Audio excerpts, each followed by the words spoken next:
theyeshiva.net. I am privileged to be here with your community in Hartford and everybody tuning in, wherever you may be tuning in, for this milestone, an evening dedicated to the life of one of the most towering figures in the history of Judaism, known as Maimonides. What indeed was it that set Maimonides apart? Even among Jewish history is filled with people of piety, scholarship, sages, philosophers, thinkers, writers, geniuses of all forms and colors. And I don't have to tell you how many authors we have in our history. We are called, not in vain, the people of the book, the Am HaSefer. And yet, from such a long and rich, incredible history, a nation that has produced so much talent, so many people who contributed to the Jewish world and to civilization. Among all of these giants, there stands above them all, like the Shamish by the Chanukah menorah, a towering giant, on whose tombstone in Tiberias, Israel, is engraved the epitaph, Mi Moshe ad Moshe lekam Moshe. From Moses till Moses, there arose no one like Moses. Meaning, from the first Moses, Moshe Rabbeinu, who made us up, molded us into a nation, emancipated us from Egyptian tyranny, gave us the Torah, the greatest prophet and leader of Jewish history. Until Moses, Moshe ben Maimon, who lives thousands of years later in the 12th century, nobody like Moses. There was a famous Jewish poet, his name was Rabbi Yehuda al-Kharizi, and he once wrote about Maimonides. He says, "Biglolcha Amar Elikim Nasa Adam B'Tzalmeinu Kidmasenu." It was because of an individual like you, for whom God said in Genesis, "Let us make man in our image and in our visage." In other words, he saw Maimonides as the ultimate human being, the ideal of what a human being can become, somebody who truly reflects the divine image. What was it about this individual? Even in his lifetime, the Jews of Yemen inserted into the Kaddish his name. They would say, we say Yizgadal v'Yizkadash Shmei Rabban. They would say, B'chayechayin u'v'yomechayin u'v'chaye de Rabbana Moshe ben Maimon u'v'chaye de Chol Beis Yisrael, etc. In your life, in your days, in the life of the Rambam, Maimonides, and all of the Jewish people, and they continued the Kaddish prayer. Just a little glimpse of the respect, the admiration, the awe, the love, and the reverence that he already engendered, not only after his passing till this very day, but even during his lifetime. And conversely, what was it about the seminal figure that triggered so much controversy? Well, the Jewish world is well versed with controversy, We're good at it. I once heard from Eli Wiesel, Zechrona Levracha, Professor Eli Wiesel, Eliezer Wiesel, famous Nobel Prize laureate, Holocaust survivor of Buchenwald, Auschwitz, Night, the author of Night. And I once heard from him, he says, Jews somehow have this thing with internal conflict. We fight, we argue, we debate, we quarrel, we bicker with each other. We somehow are always engaged in disputations of one or another form. He says, we're just a sophisticated people. So we conferred dignified names on our fighting.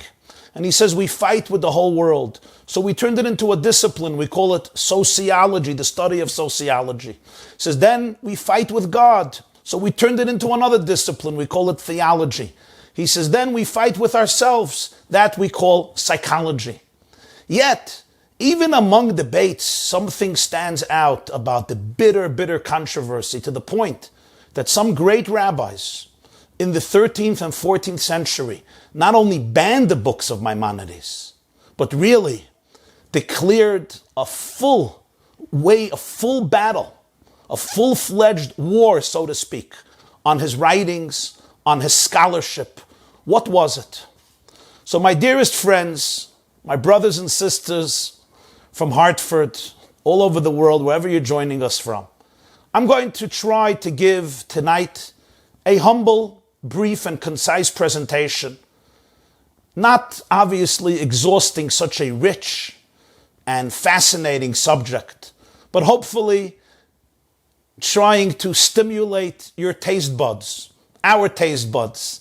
So you taste a little bit, and I hope it will create a curiosity, an eagerness, an inquisitiveness to learn more about this man, and what's even greater, to learn actually the man, meaning to learn actually some of his seminal works that I will scan through in just a few moments.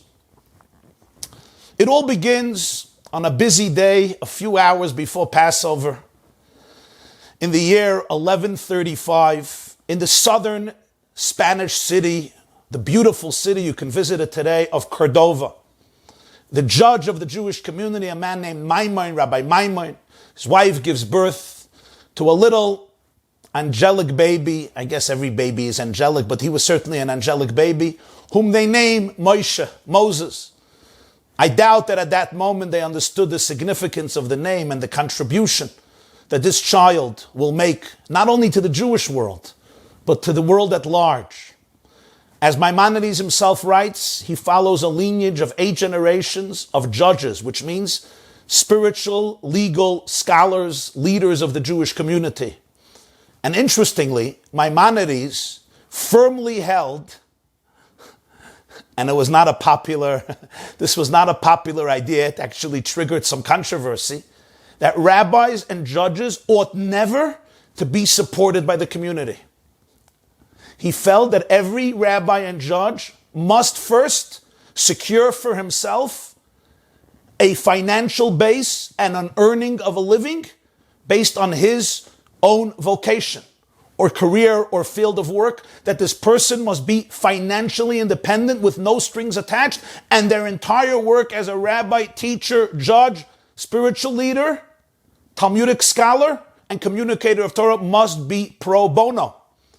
So that way, the rabbi, the judge, can maintain fierce independence, never even have the idea that he is subjected to somebody's whims or somebody's desire, and he has to flatter or find favor in the eyes of some of the wealthy philanthropists in the community.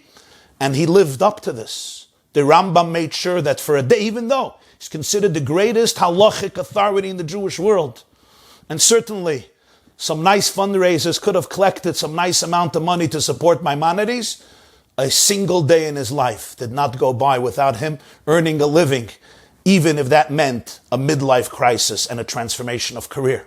He's called Maimonides, because in Latin, Maimonides is the suffix which means the son. Maimonides is the son of Maimonides. That's why Jews in the Jewish world, he's more known as Rambam, which is an acronym of Rabbeinu Moshe ben Maimon. Moshe, the son of Maimon. Before his bar mitzvah,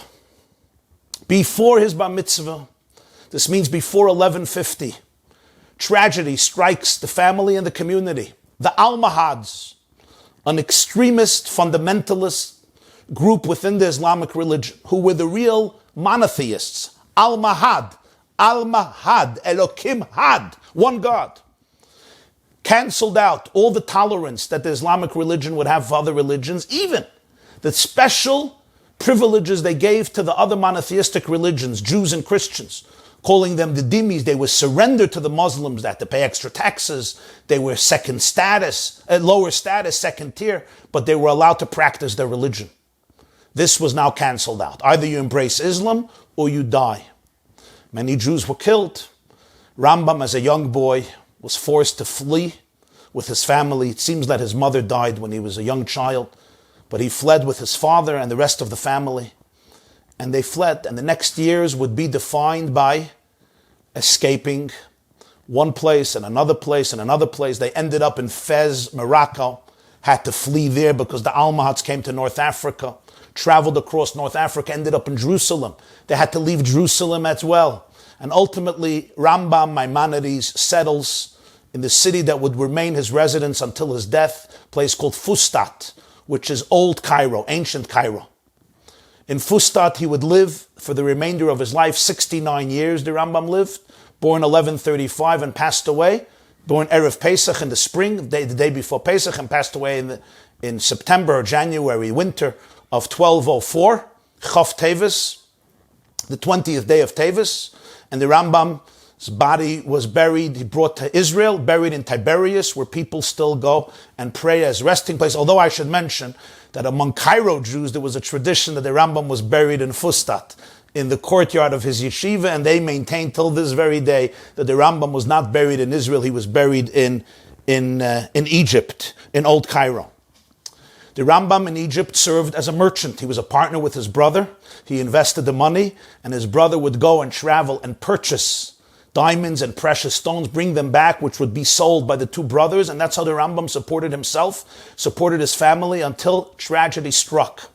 Tragedy struck his brother Reb David on one of the journeys. It was a shipwreck, and he drowned. And the whole family fortune, all the money the Rambam gave his brother to invest and then bring back, was lost. And most importantly, his brother was lost. The Rambam writes in a letter that for 1 year he was in a terrible depression. It's unbelievably how vulnerable he's in that letter. He said his brother, who was so close to him, he was a student, he was his friend, they were really intertwined, and now his brother drowned, and he left a widow and a little girl. And now the Rambam, besides the grief of losing his brother, who he was so close, also had his widow to take care of, and his daughter, and the Rambam didn't have means to support himself now. Remember, the Rambam was a fierce believer in the rabbi being financially completely independent. The Rambam also, it seems, previously has lost his wife, and perhaps some daughters, it's not so clear, because only one son survives, a son who's born later in Egypt. So the Rambam himself suffered, besides his brother, personal tragedies as well, and that's when he goes into the field of medicine. And he becomes one of the greatest doctors, not only of the age, but one of the most celebrated medical geniuses and personalities of the Middle Ages, to the point that he becomes the royal doctor, the doctor of the famous Sultan, Saladin, the legend in the Muslim world. Saladin appoints this Jewish sage, who is a prolific and brilliant sage and expert in Torah, as his personal physician and the physician of the royal court. This is where the Rambam has now a salary. Besides his other work as a physician, he makes a nice salary, supports himself, supports his son, supports obviously his second wife, supports the widow of his brother, supports their child, who he has to raise because his brother drowned. And the Rambam, as a doctor, becomes an exceptional personality, because he becomes known worldwide, relatively speaking, of the 12th century, as a world-class physician. Here is a man who is the ultimate Renaissance man. Besides being an extraordinary scholar in Judaism, learning under the tutelage of his great father, Rabbi Maimonides, he was also an extraordinary philosopher, a scientist, a physicist, an astronomer, a cosmologist, a doctor, and a biologist, a mathematician. This is a person whose mind was so great and so large, it synthesized and it attempted to synthesize all of the wisdom in the world, which for the Rambam was really a manifestation of divine wisdom. The wisdom of anatomy, biology, to the wisdom of philosophy, to the wisdom of medicine, to the wisdom of all the branches of science and physics that were known at the time. The Rambam read everything. He was fluent, of course, in Hebrew, I don't have to tell you, and of course in Arabic, but also Latin, and many other languages. The Rambam authored, which many Jews don't know, around 18 medical books. They're not known in the Jewish world. They were all written in Arabic. Many of them were written because of rich Arabs, rich, affluent Arabs in Egypt, who hired him to address their struggles and challenges, and he would write works. He wrote a work on hemorrhoids. I don't know how many yeshivas you'll find that. Chabad of Hartford has his book. He wrote a work on asthma. He wrote about medical anatomy, pharmacology. The Rambam wrote a work on dysfunction in the bedroom, challenges with physical intimacy between husband and wife. He wrote a book on depression. Now, after Freud, in the early 1900s, Sigmund Freud, or his real name Shlomo Freud, the father of psychoanalysis, who doesn't write books on depression? Either you're depressed, or you write a book on depression, or you're both. They say there are three types of people: neurotics, psychotics, and psychiatrists. What's the difference? The difference is the psychotic builds castles in the air. the neurotic lives in those castles that are built in the air. And the psychiatrist collects the rent from both of them. The Rambam wrote a work on depression.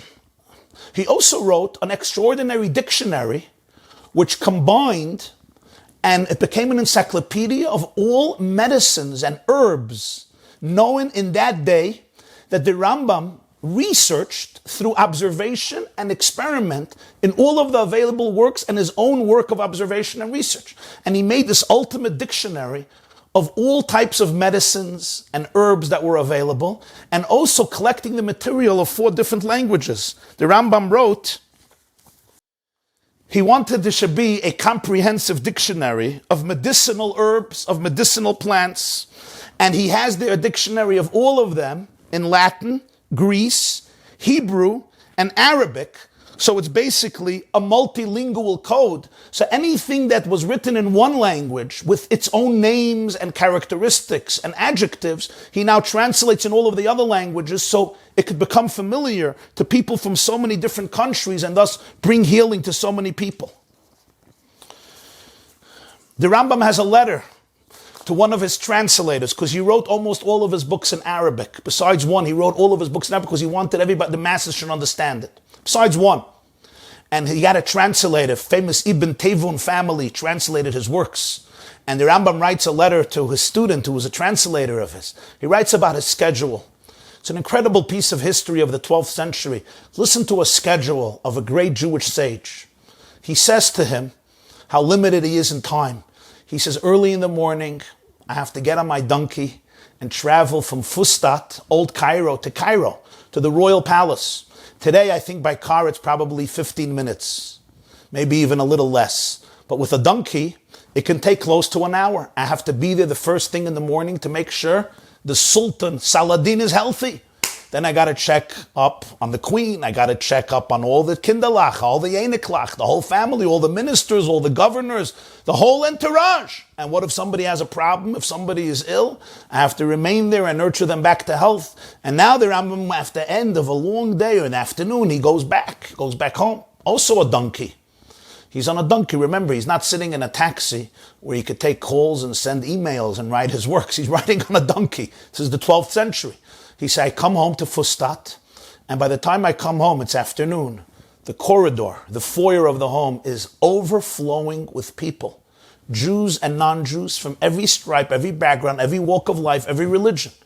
They are all coming for medical advice. This is remember, they're searching for medical advice in the 1100s. He says, and I sit with every individual and I help them, I listen to them, I prescribe herbs for them, various other remedies. He says, before I begin, I beg them permission. I ask them permission to give me a few minutes to eat something, because I haven't eaten yet. And he says, it's my only meal in 24 hours. Till late at night, he says, sometimes 2 hours after nightfall, which was unheard of because it's pitch dark. There's no edis, nobody knows about electricity, there's no light. 2 hours into the night, they're still there. Everyone is asleep, and I'm still helping patients. It's only then at night that the Rambam retires, not to bed, but to go dedicate himself to the love of his life, the study of Torah and the transcribing his monumental, timeless works of Judaism. The Rambam says, I'm so exhausted at some point of treating the people, I have to lie down from exhaustion and continue to write prescriptions to help them. This is just describing his schedule. And Shabbos, he says, the moment the morning service concludes, the whole community comes to my house to learn Torah a whole day. And the Rambam now becomes the quintessential Rebbe, the teacher of the Jewish people on our day of rest and tranquility, which was dedicated for Jews to learn and pray and grow and spend a quality day connected to ourselves and our community and our family and God. And he teaches them Judaism and Jewish law, especially those aspects that are relevant and timely and contemporary to their lives. This is one classic letter of the Rambam. We have hundreds of letters that the Rambam wrote to communities, to the Jewish people, and of course to many individuals and people who ask questions of all forms and all types, which is in itself a classic contribution of the Rambam. What makes the Rambam, though, so famous among the Jewish people? What sets him apart among the Jewish world? As I said, We hold him in such esteem till this very day. You know, the Rambam passed away 1204. That's many, many years ago. What are we doing? We have a 13, 14, 15, 16, 17, 18, 19, 20. You're dealing with more than 800 years ago that he passed away. And yet, his flavor has not faded. His influence is still felt in every yeshiva in the world. Any self-respecting yeshiva, the words of the Rambam, the name of the Rambam, is like interwoven in the very fabric of Jewish learning, of Jewish scholarship. Among other things, the Rambam, Maimonides, was the great democratizer of Judaism. He is the person who truly believes in his heart of hearts that Torah, Jewish scholarship, Jewish wisdom, Jewish truth, the blueprint that God gave Moses to give to our people and our world, belongs to every single Jew. Every Jew must have full access to it. Reminds me of the anecdote: a secular Jew comes to a rabbi and he says, "Teach me Judaism."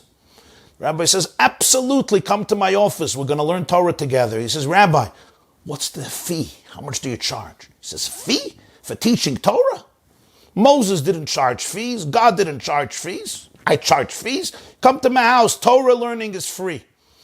Wow, you're an amazing rabbi. He comes Monday night, 8 o'clock. The rabbi takes out 2 Torahs, 2 Chumashes, opens it up in front of, one to him, one to himself, opens up, tells the fellow, "Start reading."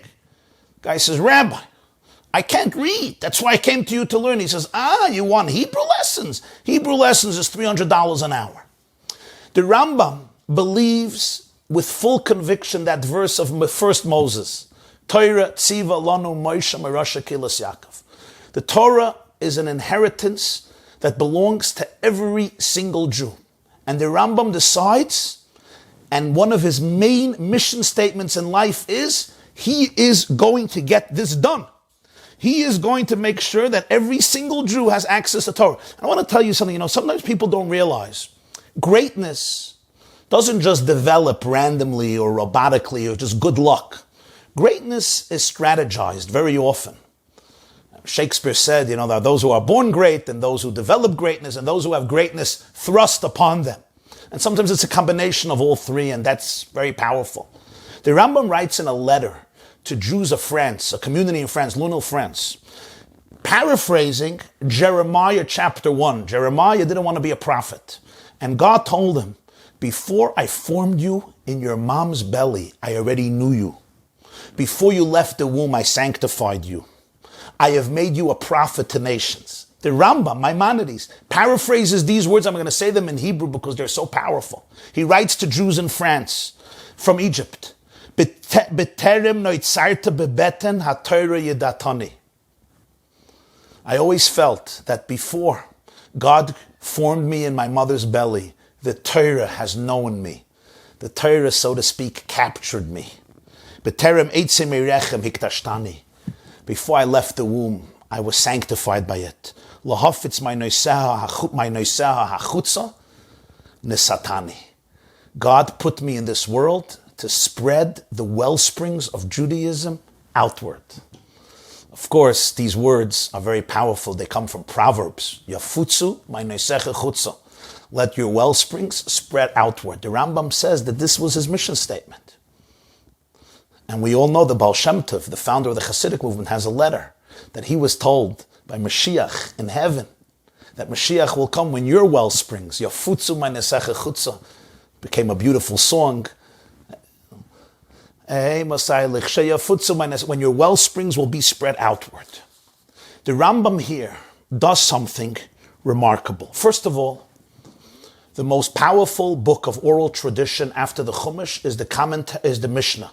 The Mishnah was authored in the 3rd century, shortly after, a century and a half after the destruction of the Second Temple. But it was inaccessible to most Jews besides great scholars. At the age of 23, he begins to write a commentary in Arabic on the whole Mishnah. It takes him around 10 years. He makes it accessible to the Jewish people. Later, when he's around 35, he begins his monumental work, which becomes a timeless classic till this very day. It's called Mishnah Torah. And I want to dedicate 1 or 2 minutes to explain to you the genius of what the Rambam did at that point. may be difficult for people to realize this, but from the days of Moses, from the days of Sinai till the days of the Rambam, you're dealing with millennia.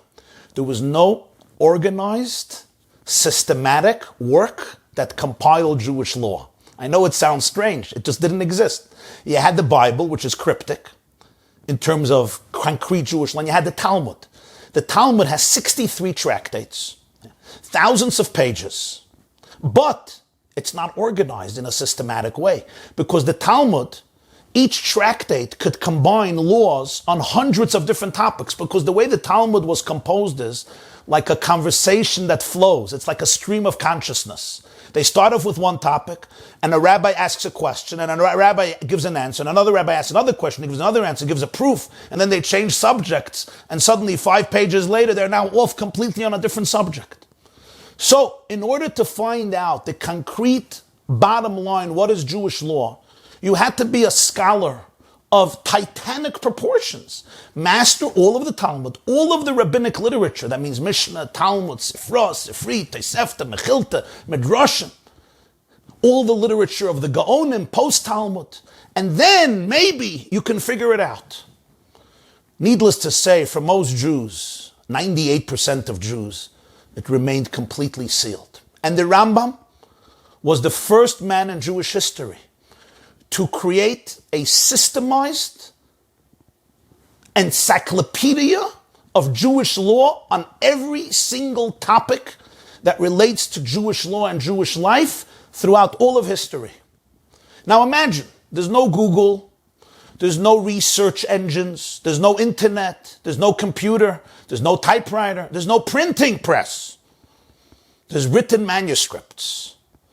And there is ancient texts that are complex. It's not like even the Talmud is clear. It's Aramaic, it's hard, it's complex. And here you get to see a little bit of the Rambam's mind. Where do you begin? Today we are all sitting on the shoulders of giants. You know, a midget sitting on the shoulder of a giant, famous expression of the Chavas Yair, can see very far. But we are 800 years later. The Rambam took all of Jewish law and he categorized it into 14 major themes. I'm going to tell them to you in English. One book is dedicated to knowledge, what a Jew has to know. The second one, love, times, relationships, holiness, vows, the power of verbal communication. Madda, avas, manim, noshim, kedusha, hafla. Agriculture, service, sacrifices, purity, damages, acquisitions, civil relationships, and finally, leadership.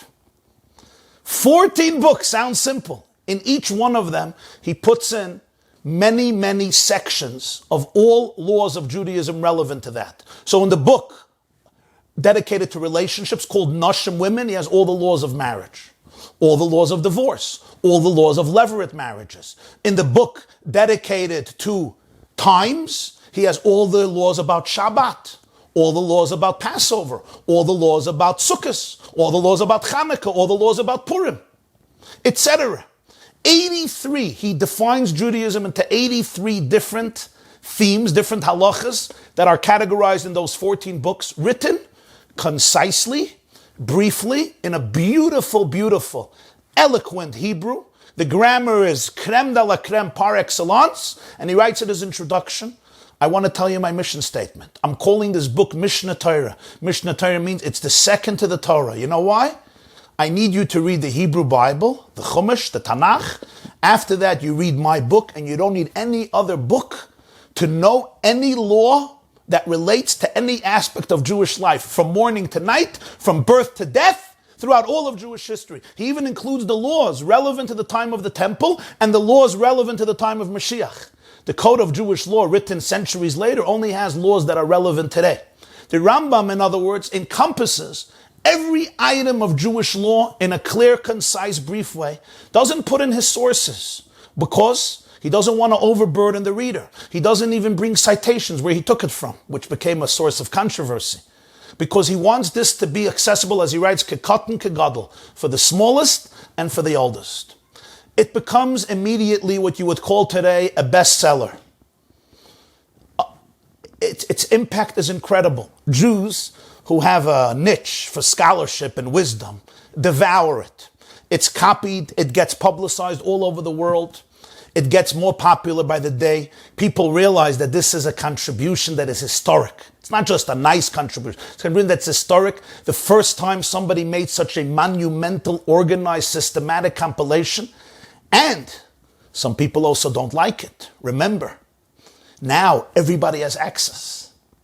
What took 80 years for some people to study under great scholars, now a person opens up the book and he literally has direct access to any question that's relevant to any aspect of Jewish law and Jewish life. He didn't include history and psychology and philosophy. He did a little bit philosophy and theology nicely.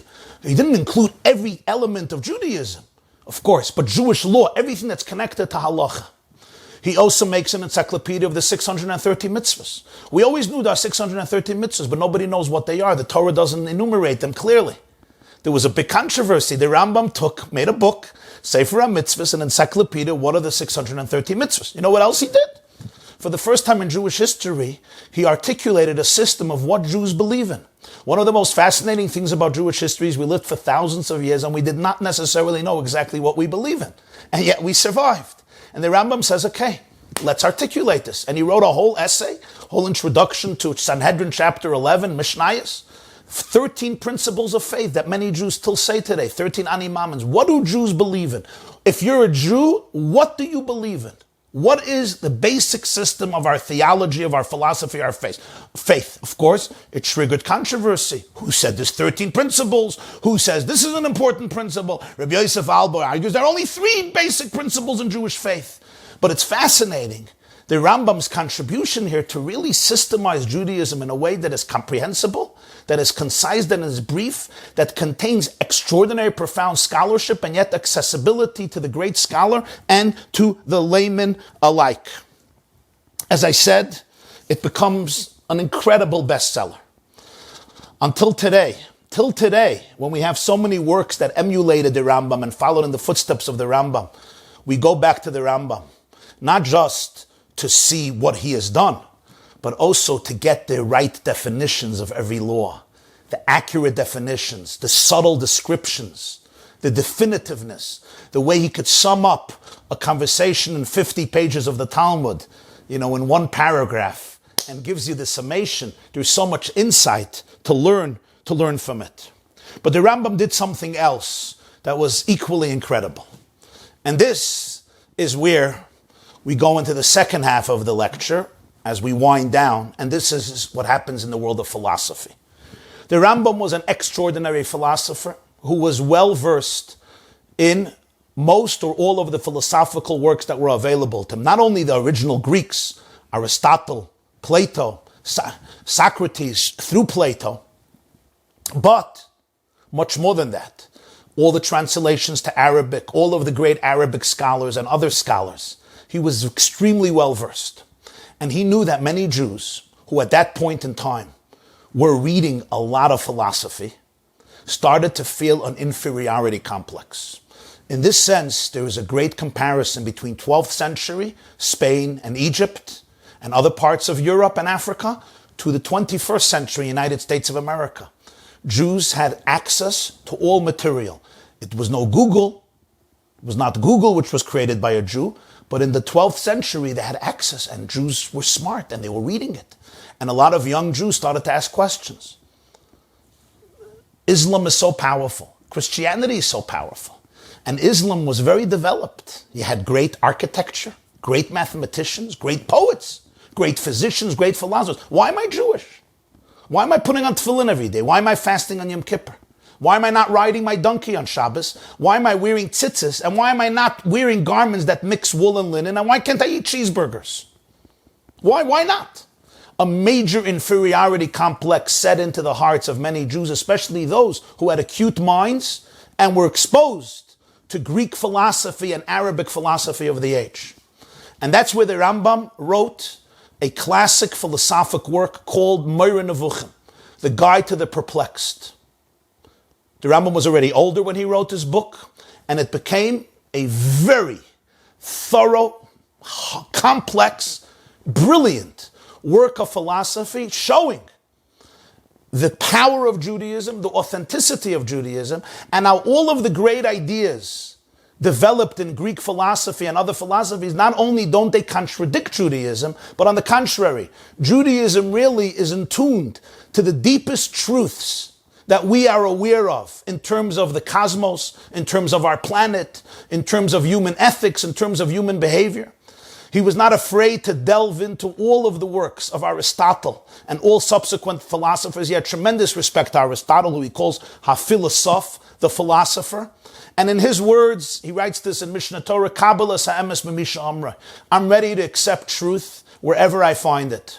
And I will quote research and I will quote wisdom that I find in any work from a Jew or a Gentile, as long as it conforms to the one standard that the Rambam cherished more than anything else, and that is intellectual integrity and truthfulness. The Rambam believed that everything in the world is a manifestation of God's wisdom, and therefore God's wisdom can ultimately only enrich the Jewish experience, because if Judaism is true, it must fear nothing and nobody. He had a self-confidence that was filled with so much conviction and idealism and spiritual awareness that itself is very inspiring. He even writes in his halachic work that the path to love and fear God is by studying the world. Because when you study the world, even a tiny mosquito and flea, you will come in contact with infinity. You will perceive what we would call today the divine DNA. Of course, he didn't use the word DNA, that comes in the 1950s. But that concept, you will find the imprint, the codes of the divinity in every aspect of creation. The Guide to the Perplexed has a tremendous impact. It's written in Arabic. A lot of young and elderly scholarly Jews who were powerful and really advanced in philosophy experience a transformation from it, a renaissance, a revival. The Rambam considered it to be a gem of his. As I told you, the Rambam knew his talents. He knew why he was created. Imagine each of us understood our mission in this world, which each of us has as clearly as the Rambam does. I once heard from the Lubavitcher Rebbe in 1986. They finished the cycle of the Rambam and he said something beautiful. I still remember him saying it. The Rambam opens up his halachic work with a verse from Psalms 119. I will not be embarrassed when I gaze at all of your mitzvahs. And he said, why would he open up with that verse? And he said, because many people criticized the Rambam. Some people accused him of, it's hard to say, intellectual arrogance. Like, you're going to write the ultimate work on Jewish law that nobody needs any other book? Come on. The Rambam says, I will not be embarrassed when I look at all your mitzvahs. When somebody knows that God gave them a special gift, to be embarrassed with it is not just an insult to themselves and the town, it's an insult to God. God has entrusted you as his ambassador to make an impact in the world. And this is true about every one of us. To be ashamed and to be humble and to have an inferiority complex, it's not an insult to me or my dignity and I need a good therapist to help me out. It's much more than that. I am compromising my indispensable contribution to God's world. In the Rambam's life and works, you see this pattern. A lot of historians don't realize these little subtle things because they look at things sometimes very superficially. But this is really what I always perceive in the works of the Rambam, what I heard then in 1986 from somebody who was really a great master of the Rambam's works, as many other works, the Lubavitcher Rebbe. The Rambam passed away in the winter, in 1204, 20th of Teves. As I said, he's buried in Tiberias, or Egyptian Jews claim that he was buried in Egypt. But now I want to dedicate a few minutes to the bands. And we're really going to enter now a tragic period in Jewish history, a tragic mistake in Jewish history, but it's important to know because it has timeless lessons, and timeless lessons that we have not always learned, unfortunately. The Rambam's works were very popular, but they created also a lot of controversy. The first complaint, even during his lifetime, was on his halachic work, Mishnah Torah. No citations. You're telling us we should trust your book. You didn't tell us where you took it from. Maybe we want to examine where you took it from and see maybe you made a mistake. You don't give citations. We have to trust you. That's not fair. It's not how Torah works. Everything has to be opened. The Rambam wrote to his student, I'm happy with anyone who shows that I was wrong. The reason he didn't do it is because he wanted to make it easier. But this became an issue of controversy. Another issue. The Rambam himself sometimes decides the verdict when there's debates in the Talmud. 1 second. Maybe the verdict is like the other opinion. Why should we trust yours? This became a major source of controversy already during his lifetime. Others said, with your work, you're really making Jews forget the Talmud because you're giving them here this easy encyclopedic system. Everyone has access to it, and nobody has to go back to the original sources. Of course, this was a big mistake. The Rambam, by democratizing Judaism, made millions and hundreds of thousands, millions more Jews learn Torah, because when you bring the Torah to everybody, there's more growth of learning and more growth of learning, and the Rambam's works engendered probably more scholarship and studying of the Talmud than probably any other work in Jewish history. The real controversy happened already during his lifetime, but much more after his lifetime. For 100 years, the controversy did not cease. It was bitter, it was nasty, and it was sad. The Rambam's philosophical patterns and systems.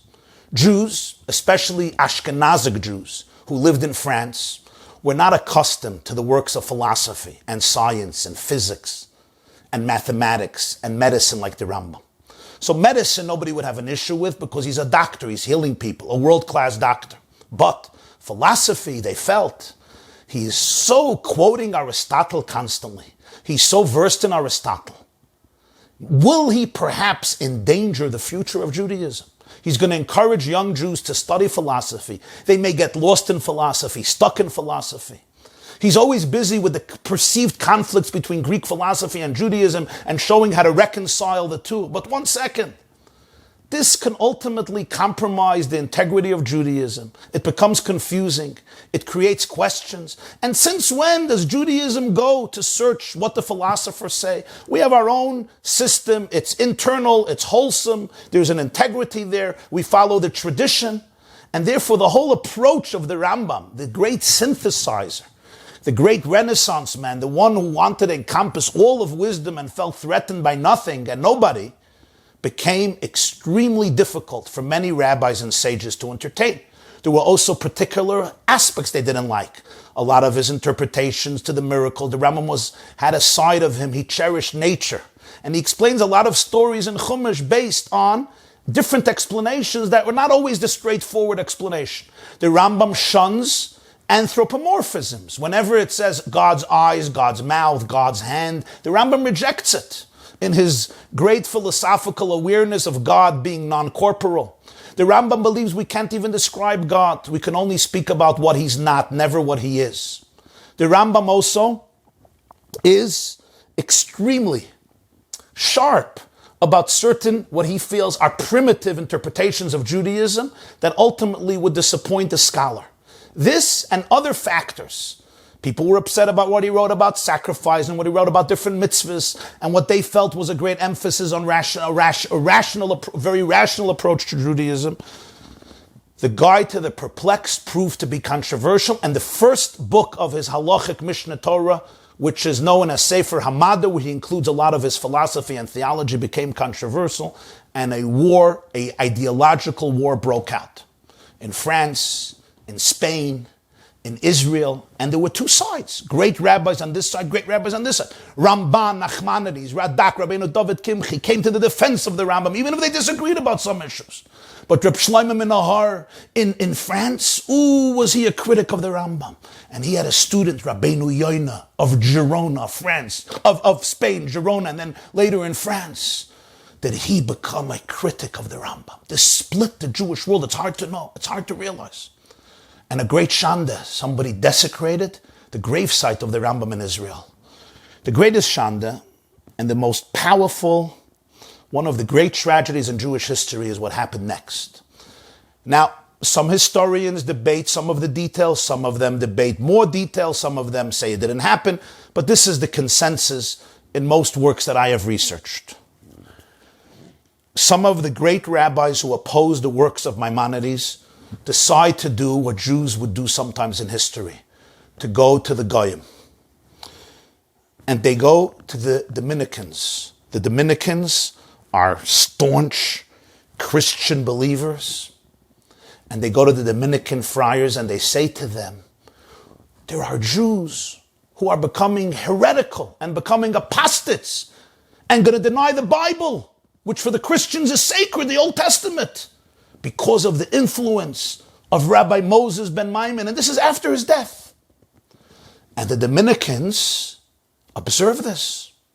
And they say, if that's the case, we got to get rid of his books. And in the year 1232, the fires in Paris consume all of the available manuscripts of the Rambam. They go and they retrieve every work of the Rambam, all the manuscripts, and the Dominicans burn the works of the Rambam. This is only 20 years after his passing, 2 decades after his passing. And many of the rabbis are celebrating. Wow, they got rid of it. They uprooted this heresy. There's even a document, they say, from Rabbi YY Jacobson.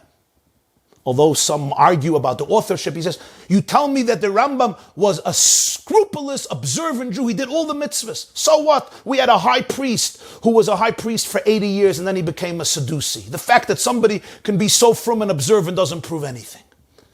They burnt the Rambam's works and they would issue a ban on people to learn the works of Maimonides in France.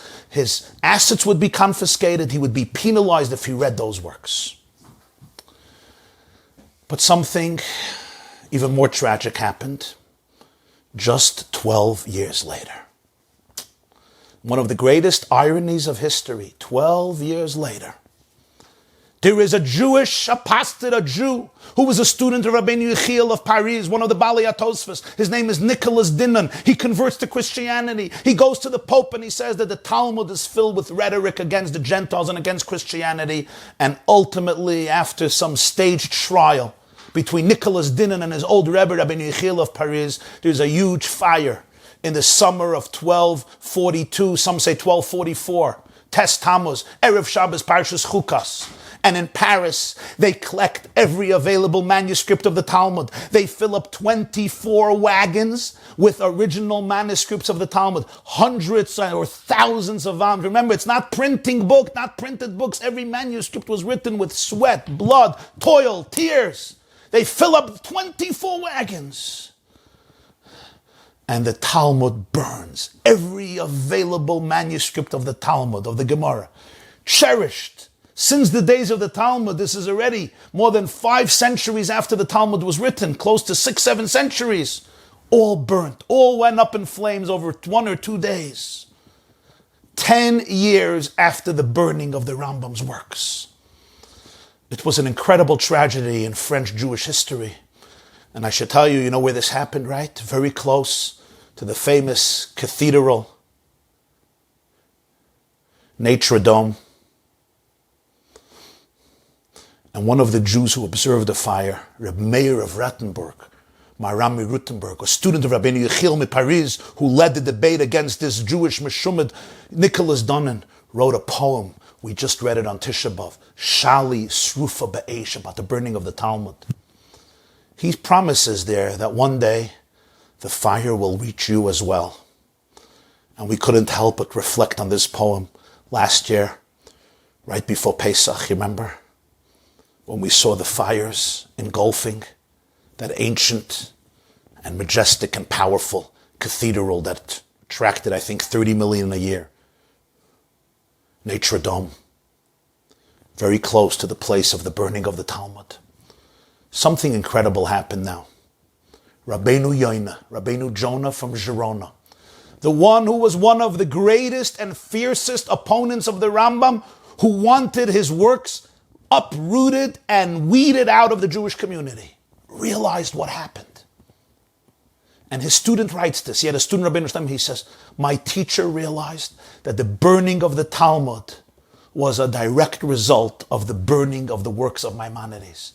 Because when Jews make that fatal mistake of going to non-Jews, instead of settling disputes inside the family, we go to the non-Jewish world and say, come, make peace between us, because we think we can use the non-Jewish Christian world in order to get rid of some of our brothers. Once they step foot in, they're not leaving so much. We burned the works of Maimonides, great. Now let's burn the works of the Talmud. He felt this was a heavenly retribution for the honor of Maimonides, because he says Maimonides was second to Moses. And Maimonides, he writes, his righteousness protected the whole generation. And they embarrassed him, and he quotes the Talmud in Gittin, that a man named Bar Kamsa was embarrassed by a feast, and because of that the temple was destroyed. He says, do you know what embarrassing Maimonides did to the Jewish people? So all of France lost all of its Talmudic manuscripts 10 years later. And he says something haunting. He says the ashes of the fire that burnt the works of Maimonides were still there 10 years later, and they mixed with the ashes of the burnt works of the Talmud. And he says, look, it happened only a few days apart. The burning of Maimonides apparently also happened in the summer. He says it's obvious that the two events are connected. And now something incredible happens and very inspirational. Rabbi YY realized he made a mistake. He went too far. You know what he does? It's just an incredible piece of Jewish history.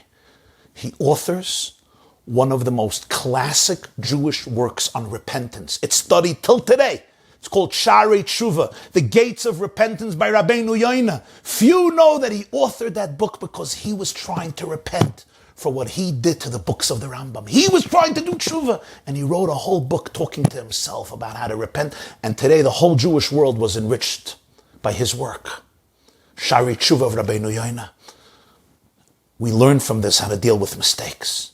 I make a mistake, I confront it, I dedicate myself to repentance, and if need be, I write a whole book for myself, how to change my life, how to mend my ways, how to say I'm sorry. We can't always be perfect, but we have to be accountable. This is what Rabbi YY did, something incredible. I want you to know that till today, the Rambam is one of the only Jewish figures in history whose Jewish works have influenced the non-Jewish world. You have Albert Einstein. The theory of relativity is not a Jewish theory. Sigmund Freud. Psychoanalysis is not a Jewish work. Very few Jews in history did manage to allow their Jewish works to influence the non-Jewish world. The Rambam is the exception. His works in Judaism, and especially his work, The Guide to the Perplexed, had a tremendous influence on the Gentile world. Some of the greatest Christian theologians were powerfully transformed and influenced by the Rambam. Thomas Aquinas, and many others.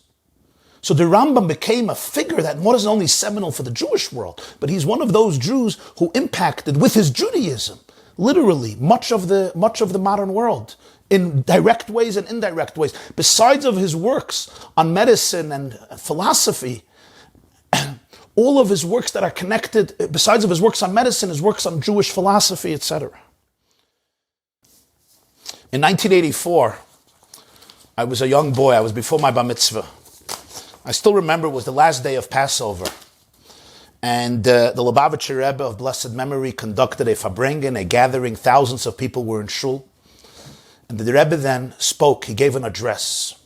And he said something. I still can see the moment and hear the moment and relive the moment because it was quite novel and unprecedented. And the Rebbe said that he wants to make a suggestion to the Jewish world to bring back the power and the wisdom and the brilliance and the structure and the holistic power and quality of the Rambam's works on Jewish law. He felt that every single Jew, men, women, and children, can learn one of the halachic works of the Rambam, whether it's his classic Mishnah Torah or it's his short encyclopedia of the 630 mitzvahs called Sefer HaMitzvahs, which is accessible even for children. He felt this would unify the Jewish world in the learning of Torah and halacha Jewish law, but he also felt that Jews lacked a comprehensive, holistic, bird's eye view of Jewish law.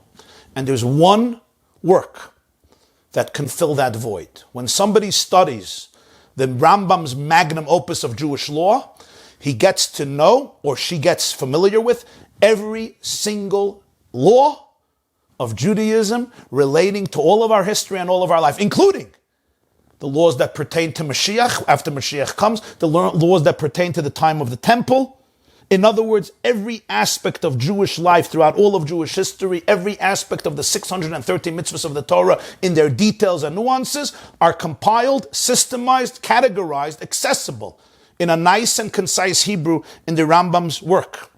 If somebody wants to know, what's the world of Mashiach going to look like? There's only one place to go to. You can't go to the Code of Jewish Law. You got to go to Maimonides. He is the one who put in every aspect of Jewish law, the past, the present, of the future. If you want to know, what are Jews supposed to believe in? What do we have to know to be a Jew? What does it mean to be a Jew? What do I have to believe in? You go to the work of the Rambam. And indeed, it's interesting because, thank God, there is a lot of Jewish scholarship today. And Jews study Mishnah and Talmud and Shulchan Aruch and, of course, Tanakh and Midrashim. And it's incredible. Every aspect of Torah is infinitely rich, infinitely enhancing, and of infinite value. And a Jewish home has to be filled with Jewish wisdom, with Jewish scholarship, with Jewish Torah. Each person according to their capacity, whether you call yourself religious or secular or semi-religious or very secular or right-wing or left-wing, whatever type of Jew you consider yourself, Jewish wisdom belongs to you. Doesn't belong to one person, doesn't belong to the Orthodox, it belongs to every single Jew, is a child of Abraham, Isaac, and Jacob, Sarah, Rebecca, Rachel, and Leah, and has the full right to have access to Torah. And there's a tremendous value in learning any Jewish work. But as the Rebbe then brought out, there's something special about the Rambam. Because when I finished learning a tractate of Talmud, which is a monumental achievement and a wonderful, wonderful experience, there is so much there. I have to review it dozens and dozens, maybe hundreds of times to, first of all, master all the details. And then if you ask me to summarize and give me a final verdict, it's almost impossible. With the Rambam, it is so organized, it is so systematic, that at the end of every chapter, you can actually in 1 minute define exactly what he said. He wrote it in such a systematic way. He finishes a halacha and you basically have it. I mean, you have to review it, you have to learn it well, but you have it. And thus, when you learn through the work of the Rambam, you really become, to a certain degree, a master of the entire body of oral tradition. Not all the debates, not all the back and forth, not all the proofs, not all the citations, but the basic body of Jewish law. Till the days of the Rambam, you become a master of it, especially if you learn it well by studying the work of Maimonides. Which is why the Rebbe then instituted this great, wonderful tradition to study Rambam every day, 3 cycles. One is a difficult one. You learn 3 chapters a day, and you finish the whole Rambam in 1 year, all the 14 works of Jewish law. The second cycle is 1 chapter a day, and you finish it in 3 years. And the third cycle is a thin book of the Rambam, the book of mitzvahs, a short description of the 630 mitzvahs. I guess I should use this moment for a little commercial, but it's really not a commercial. It's actually, I think, something that can benefit and enrich many. We just started a new cycle of Rambam, the 40th cycle, because it started, 39 cycles were just completed, a 40th started. And I undertook to begin a live daily class in 1 chapter of the Rambam.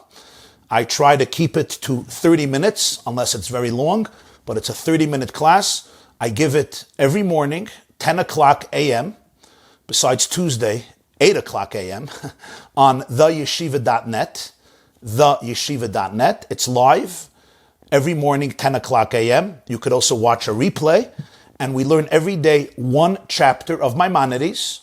It's Hebrew, but I translate to the best of my ability. I try to explain it and try to make it accessible. And we keep it a 30 minutes so that it should be, feasible. It shouldn't be too much. People can replay it. But I do want to take this opportunity to encourage each and every one of you, based on your schedule, based on your abilities. Now is a unique time. We're all home, socially distant, but spiritually one, to try to add this to your curriculum. As a Jew, I think you will be enriched in very profound and incredible ways, in addition to all of the other Jewish learning that you do. And more than 800 years later, we look at Maimonides, Rabbi Moshe ben Maimon, although we don't know what he looks like, because the sculpture that they have in Spain of Maimonides, I'm not sure it reflects the authentic image of Maimonides. I'm not sure. So I'm not sure we know what he looks like, but we certainly know what he tastes like.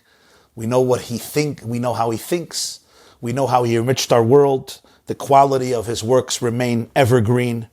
And more than 8 centuries later, in a different world, today when we have our iPhones and our Googles and our Wikipedias and our access to information at the tip of our fingers, we go back to the 12th century and we see that that's really what the Rambam did.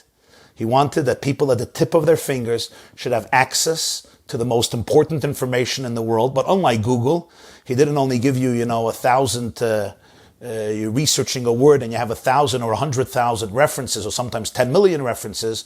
He also organized it for you so to know how to access, digest, and comprehend that information. He remains the ultimate healer of the Jewish people, a healer of the body, a healer of the mind, a healer of the soul, a person upon whom we can really say, from Moses to Moses, there arose nobody like Moses. And we remain grateful to God for sending us souls and minds like the Rambam and so many other great Jewish personalities and Torah personalities that allow us to enrich our lives and live our lives to the fullest, suck the marrow out of Jewish life, and understand that Judaism has nothing to be afraid of. Truth is self-confident. Truth is self-evident. And truth, even if you have to sometimes fight for it, its power never fades. Its power never dims.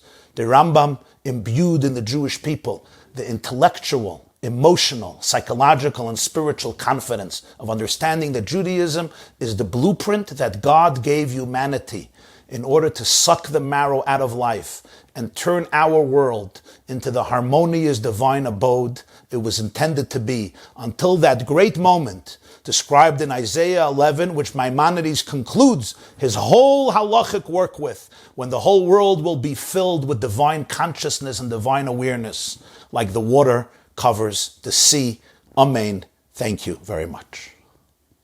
In the view of these rabbis that opposed, what was it that changed their minds?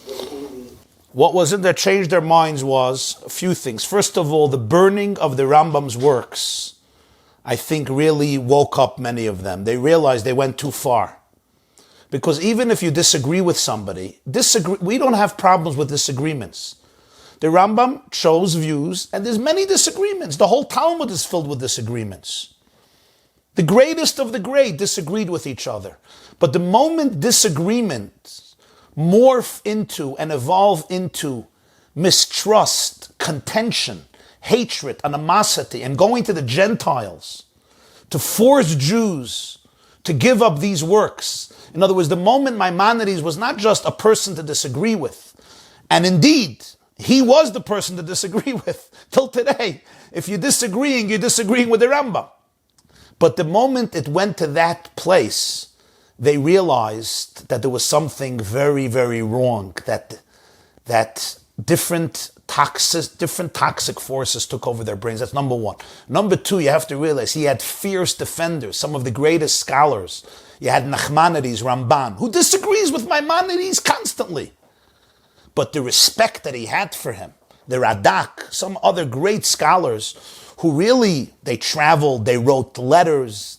They were very, very fierce in their defense of the Rambam, in the explanations of his greatness, of his holiness, of his dedication to Judaism and to God.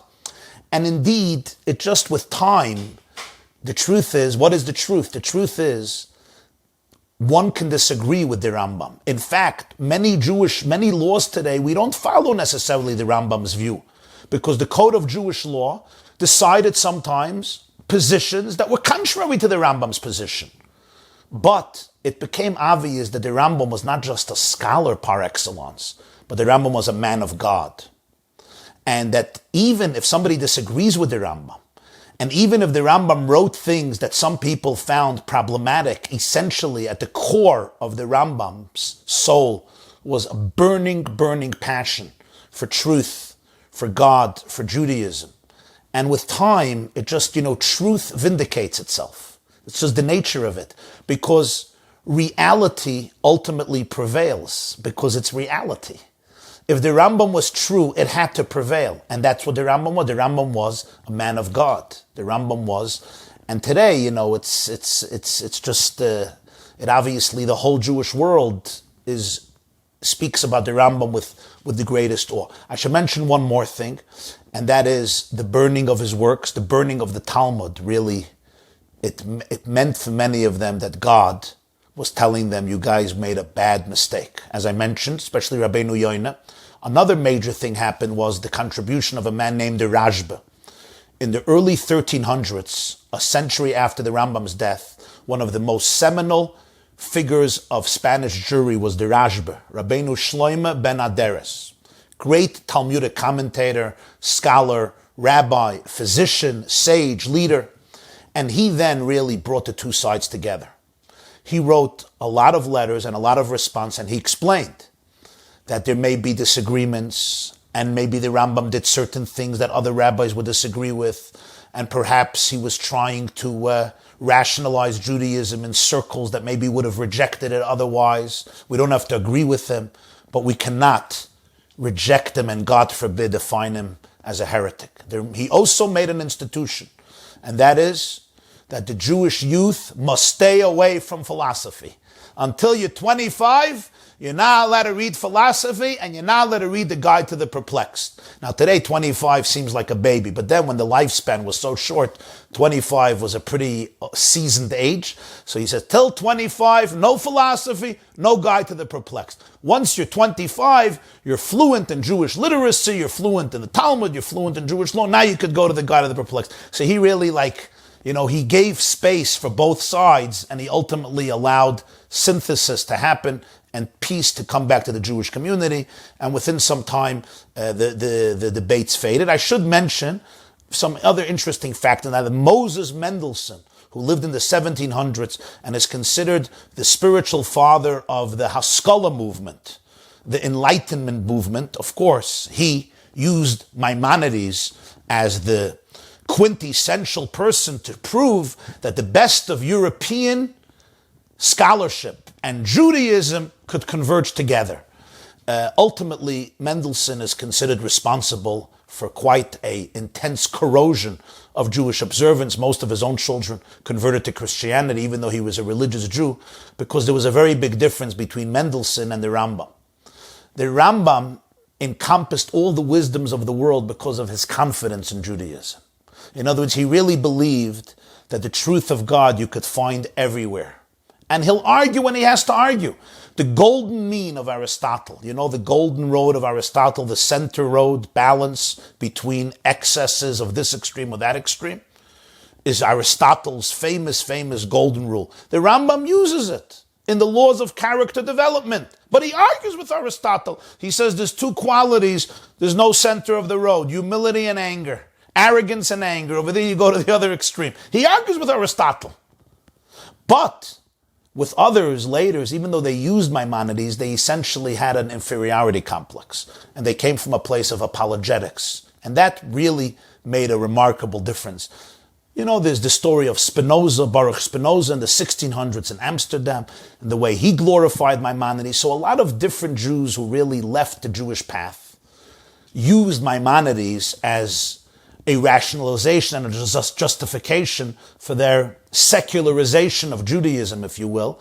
But ultimately, the differences became stark clear. For the Rambam, the word of God, the word of Torah was absolutely true, was absolutely authentic, and everything ultimately derived from that central conviction and that center point. He had a compass, he was centered, he was anchored in immutable and unshakable and unwavering conviction and connection to Judaism, where many others were, they struggled and they were confused and they had conflicted personalities and they had ideological or spiritual schizophrenia and so forth. Okay, another question. When I was in college and medical school, I was amazed by the relevance of Torah. It was one of the things that convinced me that the God of the Torah was the real God, and that God of Torah was God. There was an understanding of the spread of the disease that has become widespread just in the last couple centuries. Just think of COVID. The Torah spoke about quarantine, Tractate Baba Kama, Shulchan Aruch. Hand washing, we wash our hands before we eat and in the morning. And the Torah speaks about sanitation that was not being performed in medicine in the last couple centuries. So when I was in medical school and I started to realize the power and the relevance of Torah, that centuries and millennia ago, the Torah was encouraging a society that ultimately proved today so conducive for health and hygiene, I was amazed, and it showed me the power of Torah. That's beautiful, beautiful, beautiful remark. Thank you. Next question. You said that Maimonides' teachings do not include proof texts and have been contested. Can you give an example of a teaching of Maimonides that is controversial, perhaps one which you yourself question? Okay, that's a wonderful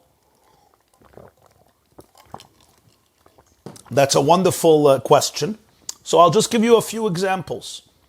When you learn Talmud, almost any issue connected to any theme of Jewish law, there are heavy debates between sages, not about things that are clear in the Torah, there's a clear tradition. Nobody argues if you take an esrog on Sukkot or a plum or a watermelon. That's not an argument. But many other issues where there's no clear tradition, there's many arguments, using different ways of thinking and different perspectives. The Rambam will not cite any arguments. He will just choose the position that he felt and understood was the more accurate one, based on his calculations, how he figured it out, and he wrote that. So a lot of the rabbis felt, hey, what if we want to make another decision? So this you will constantly have within Jewish life.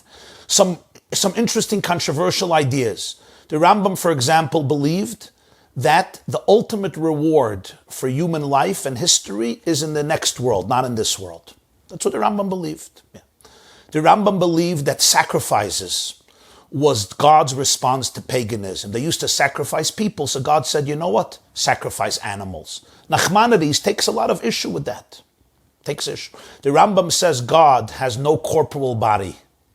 But the Torah says God has eyes and God has a hand. The Rambam says it's all metaphor, allegory, derived from Pasquires. Rabbi Avram ben David says many great Jews believe God has a body. I'm just giving you examples. Today, of course, everybody accepted more or less this position of Maimonides.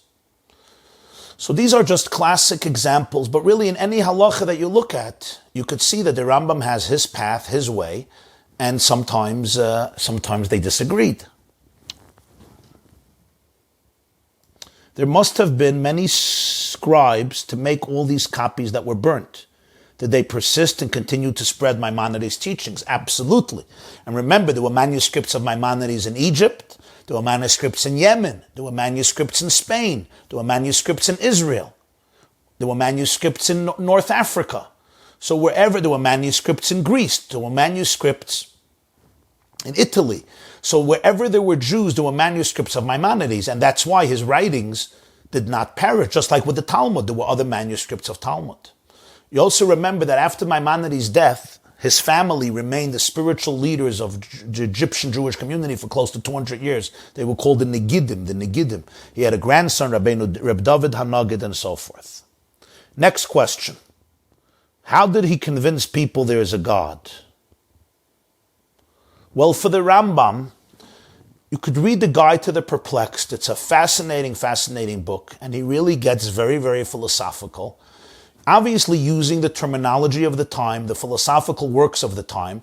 Greek philosophy was then the dominant branch of philosophy, but he makes a lot of very sound and rational arguments to prove God's existence, God's oneness, the fact that God can't be defined by any qualities, the fact that we can't know God. All of these ideas, the Rambam discusses at length with a lot of logical arguments.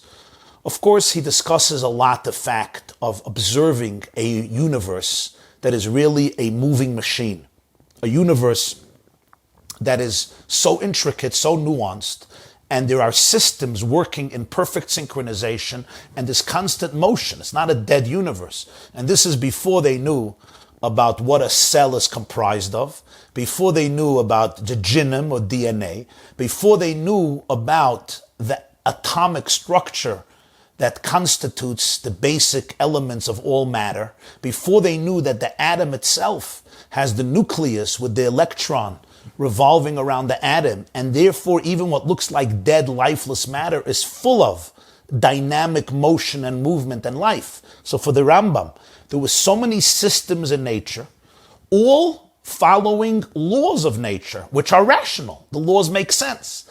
And all of nature is adhering to similar laws and patterns. So there's this unity and synchronization. So he asks this question: who is the one who runs this machine? First of all, who designed it? Who created it? And who's responsible for its ongoing movement, and they just don't get tired? There's laws. Why are there laws? Why should there be laws? And the laws are rational. And the laws define the whole cosmos and the whole planet. And there is this constant movement and life, and everything has to be organized and synchronized. You know, the electron decides one day to be lazy, and it's gone. So we like to use laws of nature. It's the way it is. What do you mean it's the way it is? What never explains why. So these are some of the ideas that the Rambam elaborates on, both in the Mishnah Torah and the Guide to the Perplexed. So for him, when you looked at the world, even if you studied a flea, or you studied a grain of sand or a flake of snow, or the sun or the moon or any planet, which he discusses, for him it was a manifestation of divine energy, divine wisdom, and divine presence. This is a brief answer to, I know, what may be a very loaded question. Another question that somebody asked is, why do you think the Lubavitcher Rebbe became so connected to the study of Rambam? Why not other Rishonim? Why not other great scholars of Jewish history? So I should just tell you, the other, so to speak, competing scholar in the Middle Ages is Rashi. Rashi is considered the greatest commentator. The Rambam is the greatest halachic figure. Rashi is the greatest commentator on the Tanakh and on the Talmud.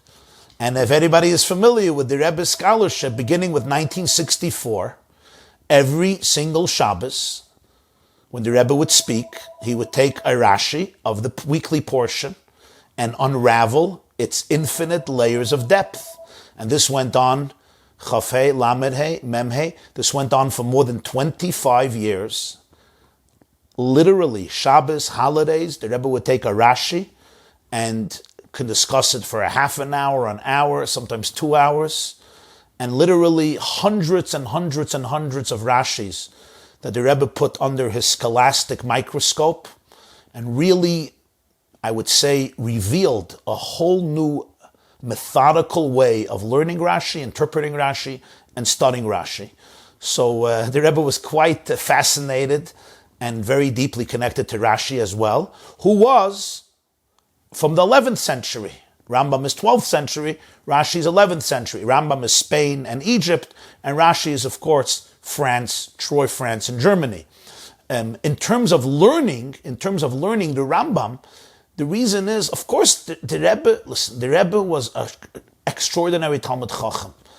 The Rebbe spent most of his day and night learning, even when he was already a world-renowned leader. Certainly when he was younger, the Rebbe was I heard the Rebbe speak for many years. The Rebbe literally, I would say, he mastered every aspect of Torah. The Rebbe was very similar to Maimonides, if you want to know. It was that type of brain. Bird's eye view, holistic, everything was connected, had incredible knowledge of science and physics and mathematics and engineering and medicine, which he used to help people and speak to people. But his mastery of Torah was incredible. The Rebbe knew every Rashi, every Tosfos, but he knew every commentary of the Vilna Gaon on the Zohar. He knew Kabbalah, he knew Jewish philosophy. Never mind Hasidic works of Jewish ethics, never mind Rishonim, Achronim. So the Rebbe's life, his oxygen was Torah. Those of us who grew up in the Rebbe's shadow knew his oxygen, the Rebbe's literally, and I'm not exaggerating now, the Rebbe's oxygen was Torah. That's what he lived with, he breathed it, he loved it. You saw it when he walked, when he opened his mouth, the way he communicated with people. And the Rebbe the Rebbe influenced hundreds of communities, at thousands of institutions. But his love, his soul, his passion was Torah study. And when he would speak, you saw it immediately. This was This was the center point of his existence. And it touched all of us, especially those who were into learning. It was incredible to watch it. Just to hear the Rebbe finish a Masechta, the way he would quote a Rashi, the way he said over a Tosfos, the way he said a Rambam, the way he would finish a tractate in Talmud. So the Rebbe was always asking and pleading with people to learn and learn and learn and learn and non-stop learning, every Farbrengen, add and learning and add and learning and add and learning. But there was something about the Rambam that the Rebbe felt that the Jewish world will grow amazingly, intellectually, emotionally, and spiritually through the study of Rambam because of the unique nature of his work. And it doesn't, God forbid, in any way minimize or reduce the significance or value of any other study. The Rebbe said that hundreds of times. The Rebbe also encouraged people to learn Chumash and Rashi every day. And the Rebbe wanted people to say Tehillim every day. And the Rebbe wanted people to finish Gemara every year, at least finish a tractate or a few tractates of Gemara. He encouraged that very heavily. So learning Rambam is never at the expense of other classes and shiur. And I remember when he instituted the Rambam, he should say, this is only an addition to the other classes and sessions that people have in Torah. But as I said before, there was something about the Rambam. He felt that it was extremely compelling, both in terms of scope, knowledge, and unity, and the unifying also all of the Jewish people in this study, because he felt it's really accessible to men, women, and children of most ages or all ages. That's how I understand it. Why did the Rashba say till age 25? Why age 25? I don't remember. I think he says, I just don't remember. Shal Sechuvas Rashba Tafyut Ches, I think. I have to look it up. But I think the general idea was that, remember, people's lifespan was pretty short, and the age of 25, he felt they were already settled and established, long married with families, and if they were capable of understanding philosophy, this was already after a good, thorough education in Judaism, so he felt that philosophy won't confuse them and won't create all of these ambivalent thoughts in their minds. It won't startle them, it won't overwhelm them, they won't become confounded and just confused because of it, because they're just much more mature and much more settled and established. That's why he chose the age of 25. Could be there's some more specific details, but I don't recall presently. Okay, are there more questions, Rabbi Gopin? These are the questions I see.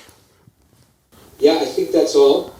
Thank you very, very much. You're very welcome. Thank you everybody for joining us, and thank you for being part of this monumental celebration of Rambam, and thank you for your feedback and your questions and your kind words, and thank you Rabbi Yosef Gopin and thank you Rabbi Shaya Gopin for the privilege and the opportunity to be able to be here with you at this special evening. Thank you. Bye-bye. Thank you. You're very welcome. Good night, everybody. Good night. What a beautiful community, Rabbi Gopin. Be proud of your community. Very blessed. You're very blessed, especially to have the Gopins, huh? Yes. The best of the best, huh? Indeed, the best of the best. The best of the best. You don't have to take the Rambam's word so seriously that every rabbi has to be financially independent.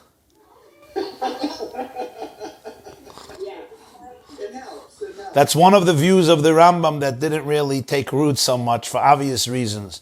The Rambam could be a doctor and a philosopher and a medical expert and a sage. Not everyone has that, that historic ability. So we give tzedakah to Torah institutions and teachers so that they should be able to continue to teach and spread Yiddishkeit and build Judaism, because everyone has 24 hours and there's a lot of stress and anxiety. So every one of us, got to do our part in making sure that Jewish continuity prevails. So you could make your checks payable to Chabad of Hartford. Thank you.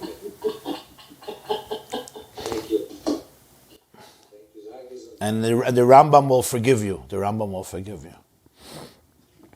Bye-bye, everybody. Good night. Pleasure to be here with you. Thank you. This class is brought to you by theyeshiva.net. Please help us continue the classes. Make even a small contribution at www.theyeshiva.net/donate.